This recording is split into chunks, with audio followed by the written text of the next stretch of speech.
fails because it's too fast. So as the blade's in his waistband or in his pocket, get it somewhere where you can get it for now.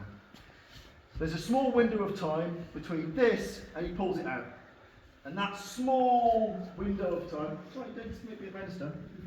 That small window of time between this and this is so fleeting. It is such a small period of time.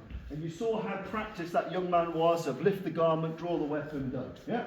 Yeah. Even a little bit of experience makes you very fast at this. There's a small window of time and you're very unlikely to spot it. So I don't devote a huge amount of time to what to do as this happens. You're very unlikely to be sharp enough to spot this. But the two things I recommend if you do, we won't spend a huge amount of time in it. If you see that hand anywhere between the belly button and the arse crack, there are two things. A second I prefer, the first I don't really. The first is a dynamic pin. So the finger's pointing down, you jam onto that, a bit like my pocket, your pocket, and you use this to ballistically hit with something, your head, your elbow, your fist, bang, and then you take that arm out of the game. Does that make sense? Because if he's achieved the grip, you've got to assume he's achieved the grip. And even if he hasn't, I've cleared the wrist. So as soon as I see that hand floating, or I don't see fingers, when we talked about I don't see fingers, chin down, bursting footwork, chin is always down. Chin down, burst that on, and strike simultaneously. Bang! And then wrap it, straight on. Yeah? Ballistic, but there's a lot of room for error. He can move, fight back, he can go wrong. My favourite, taken from World War II combatives, which we'll cover tomorrow, is the chin jab. And it works like this. As soon as I sense that movement, I gravitate my 60 kilo frame like we've got magnetic belly buttons.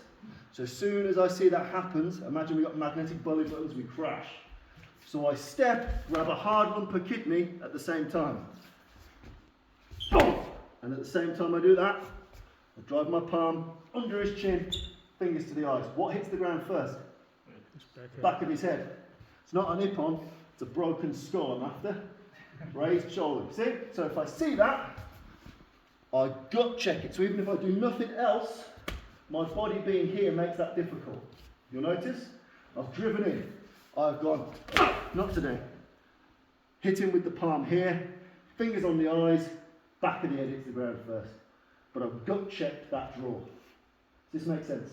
Yes. So the two, you're very unlikely to be fast enough or sharp enough to pull this off, will be hand, pin and hit, and then take it on the 2-on-1, but it's a perishable skill. Well, my favourite, which I think is least perishable, is a step in, chin jab, and just blast through him. Make sense? I get my body so close, drawing it is a pain in the ass. I've gripped a solid lump of kidney all at the same time. He's got a lot of trauma to deal with. And when he lands, he doesn't land on his back, he'll get up. I want to crack the egg, I want to crack the coconut. So that's why the elbow goes high. Make sense? Yes. Give those two a go really quickly. You're very unlikely to be fast enough to see it.